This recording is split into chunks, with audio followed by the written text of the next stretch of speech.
Welcome back sa aking munting YouTube channel. Kumusta kayong lahat mga kababayan ko? Kung bago ka pa lang sa aking munting YouTube channel, huwag kalimutang mag-subscribe, like, comment at pakishare nyo na rin ang video ito mga kababayan. Maraming salamat po sa inyong lahat. God bless po.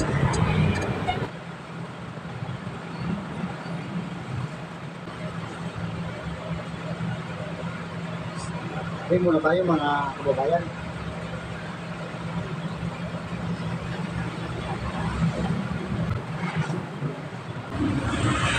Sarap ng kape sa umaga.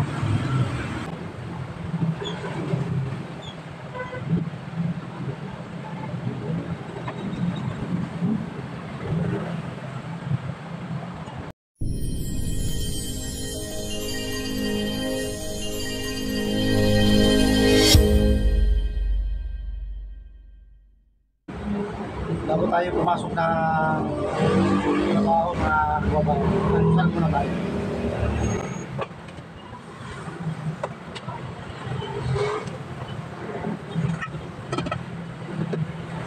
Ulam natin ay ginataang puso ng saging.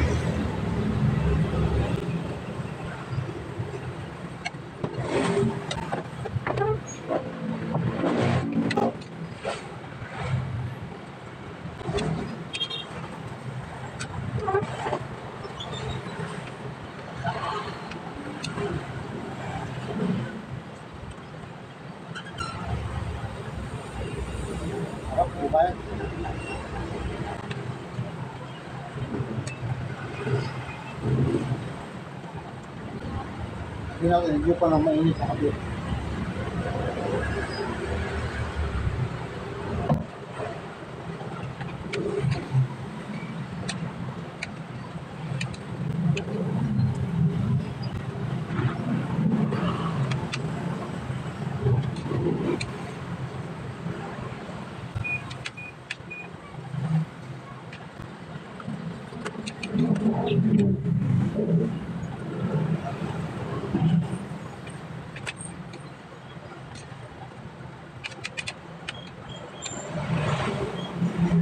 Malagang puta ang muli na pagkain.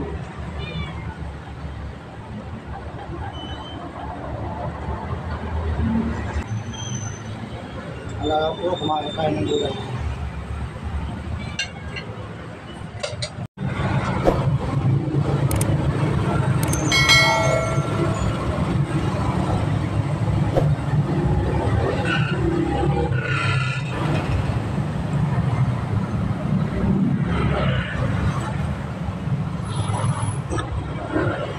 Alaga namin kumakain niya ng gulay.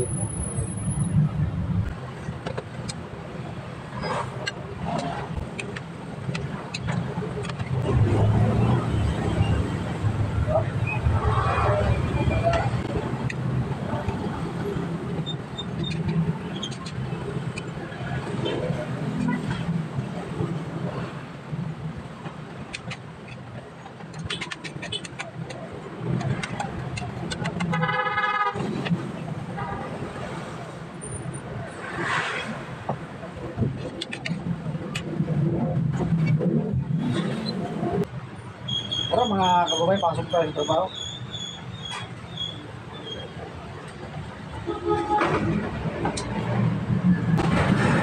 Ito ang maliit na radiator shop na aking pinagtatrabahuan.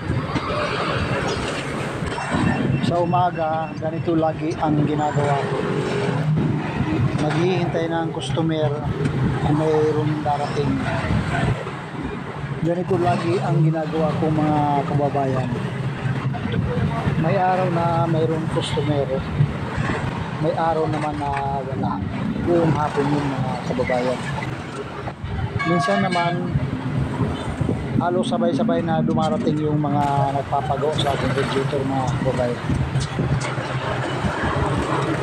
Pag wala ang customer maghapon mga kababayan ay wala rin akong kasahurin. Kasi porsintuhan lang ang labanan namin dito mga kababayan. Mas maganda kung mayroong nagpapagawa araw-araw kahit isa lang. Pero may araw talaga na walang customer mga kababayan. Tiyaga lang mga kababayan, nakakaraos naman araw-araw. Sana mayroon dumating na customer ngayong araw mga kababayan. Ayun mga kababayan, mayroon dumating na customer. Dalawa ito mga kababayan, yung isa repair lang. Inuna ko na yung repair. Tapos ito naman ay overall. Puro siya kalawang kasi yung tubong lang. Bakal na kababayan, kaya kinakalawang yung radiator. Mamaya papalitan ko yun ng stainless. Pinabili ko ng stainless yung may-ari nito. Naubusan kasi ako ng panso, kaya pinabili ko na lang siya ng stainless. Kasi pag hindi natin pinalitan yan mga kababayan, kakalawangin ulit yung radiator. Kasi yung mga natatanggal na kalawang dyan sa tubo, napupunta sa radiator mga kababayan. Kailangan palitan yun.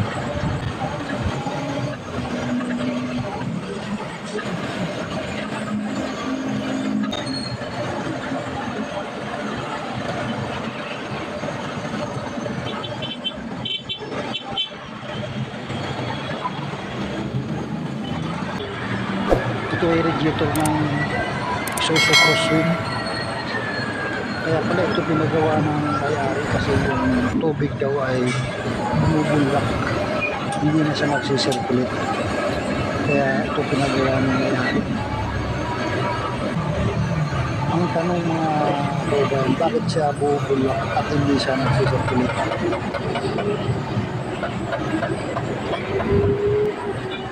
Ano ang dahilan ng kanyang pagbulak ng tubig? Dalawa lang yan mga kababayan. Kung hindi dito sa radiator, sa makina yung may diferensya.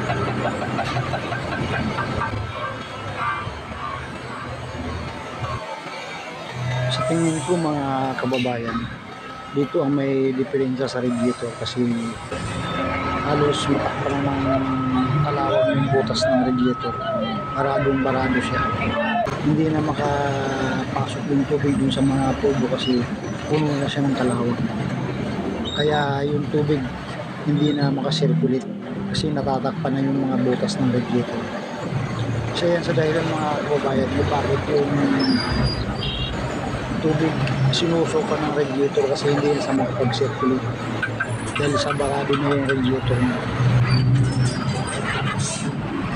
Ito ang dahil mga kababayan kung bakit kakaroon ng kalawang ng radiator. Kasi itong nakalagay na tubo rito bakal. Kaya yung mga natatanggal na kalawang dito na pupunta sa radiator. Kaya ito ay papalitan natin ng stainless. Wala tayong tanso kaya stainless ang ilalagay natin.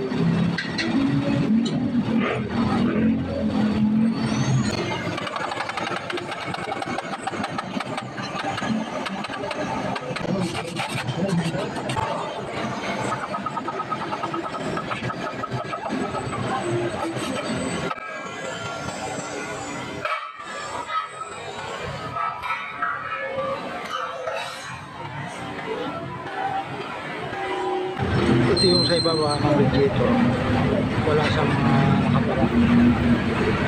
Yung doon lang sa taas yung may mga barado mga kababayan. Ayan, yung taas ng radiator.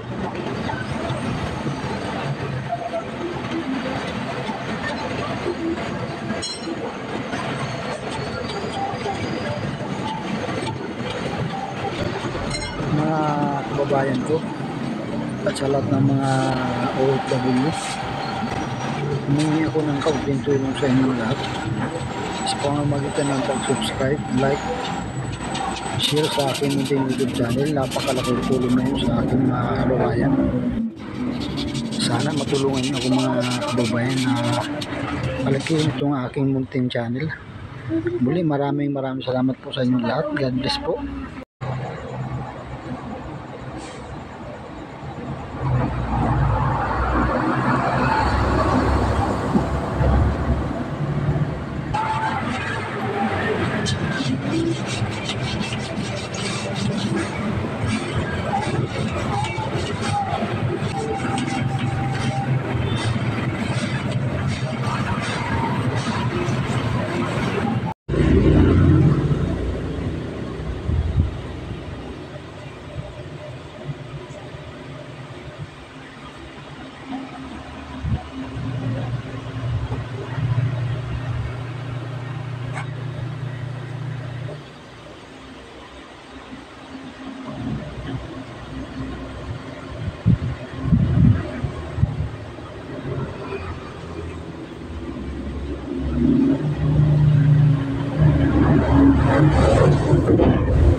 Ayusin mo po yung mga gilid para maganda ang kapit ng tingga.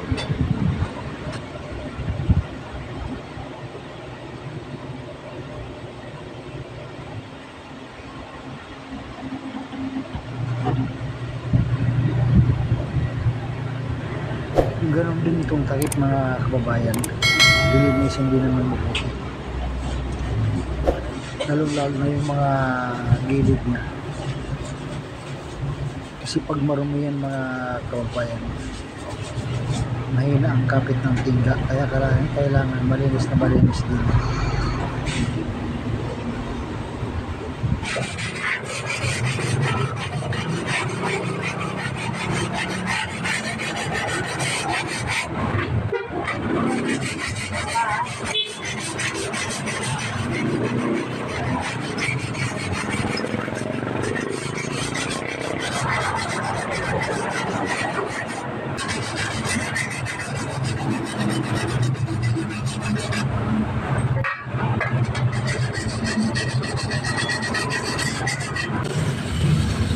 Pagkatapos sundutin yung mga butas na radiator, gamitan natin ng pressurize para siguradong walang matitirang dumi sa loob ng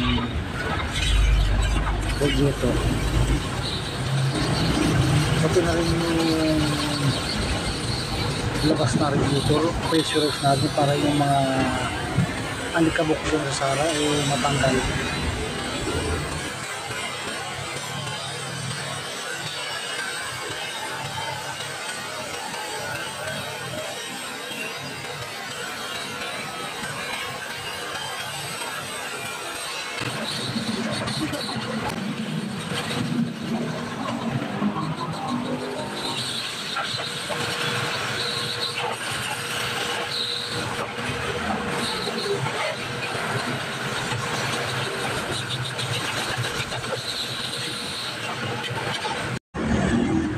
Ayan mga kababayan, malinis na siya. Sunod na gagawin natin dyan mga kababayan, asimbuli na natin yung radiator. Babalik na natin yung takip.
Ikakabit natin yung araw ko.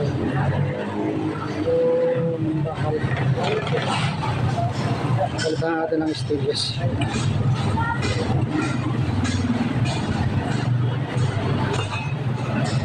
Lalagyan natin ang pundo ng tingga rito para maganda yung kapit.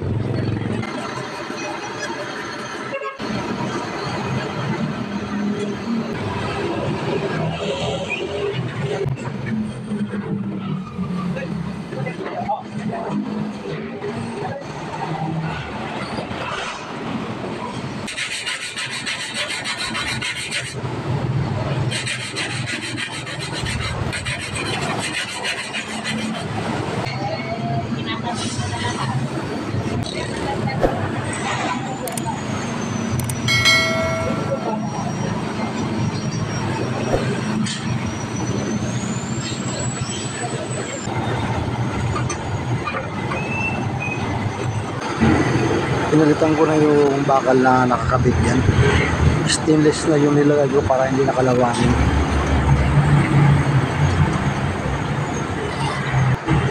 Naubos kasi yung stock na tanso ko, kaya stainless na lang yung ikinabit ko. Pwede naman po yung stainless.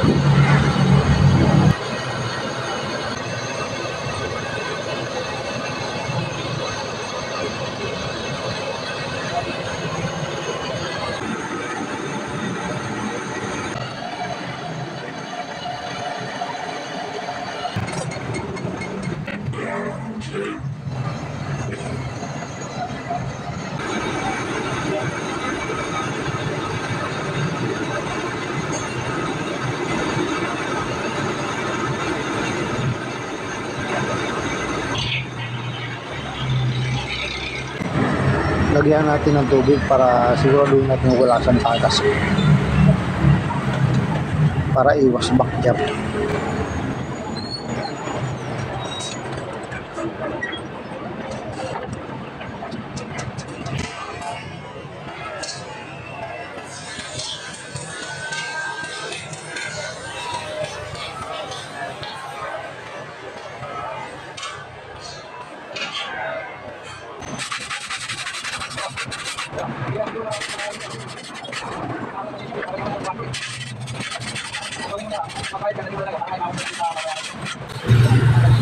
Maraming salamat sa inyong lahat mga kababayan sa pagsama mo sa akin ngayong araw,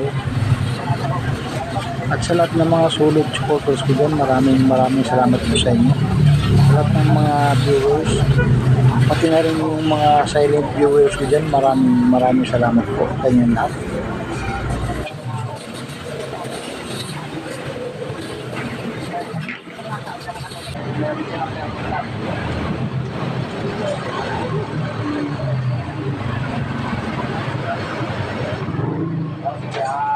Sabay ko na mamaya pag hindi ko